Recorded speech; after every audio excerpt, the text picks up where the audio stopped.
بسم اللہ الرحمن الرحیم۔ حضرات محترم، میرے بھائی بہنوں اور بیٹیوں، میں جناب رسول اللہ صلی اللہ علیہ وسلم کے ارشادات جو حضرت تھانوی رحمۃ اللہ علیہ نے اکٹھے فرمائے ہیں وہ میں سنا رہا ہوں۔ آج یہ سن لیجئے کہ حدیث میں ہے، نبی کریم سرور دو عالم صلی اللہ علیہ وسلم نے فرمایا کہ اگر کوئی روزہ دار کو افطار کرا دے، اس کے گناہوں کی مغفرت ہو جاتی ہے اور اس کو بھی اتنا ہی ثواب ملتا ہے۔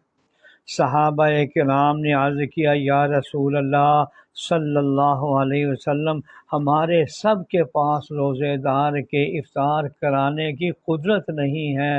آپ صلی اللہ علیہ وسلم نے فرمایا کہ یہ ثواب تو اللہ تعالیٰ اس شخص کو بھی دے دیتے ہیں جو تھوڑے دودھ یا ایک چوہارا یا ایک گھونٹ پانی پر افطار کرا دے، اور جو اس کو پیٹ بھر کر کھلا دے تو اللہ تعالیٰ اس کو میرے حوض کوثر سے شراب کریں گے۔ اس سے معلوم ہوا کہ پیٹ بھر کر کھلانا ثواب کی بات ہے، اور اس کا پیٹ بھر کر کھانا ذرا نقص نہیں ہے، ورنہ اس کی اعانت باعث فضیلت نہ ہوتی۔ پس بحمد اللہ ثابت ہو گیا کہ تقلیل طعام یعنی کھانا کم کھانے کو روزے سے کوئی تعلق نہیں۔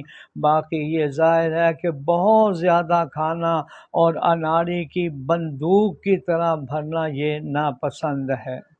امام احمد نے حضرت ابو ہریرہ رضی اللہ تعالیٰ عنہ سے روایت کی ہے کہ فرمایا جناب رسول اللہ صلی اللہ علیہ وسلم نے کہ جب آخر شب ہوتی ہے رمضان کی تو اللہ پاک میری امت کی مغفرت فرماتے ہیں۔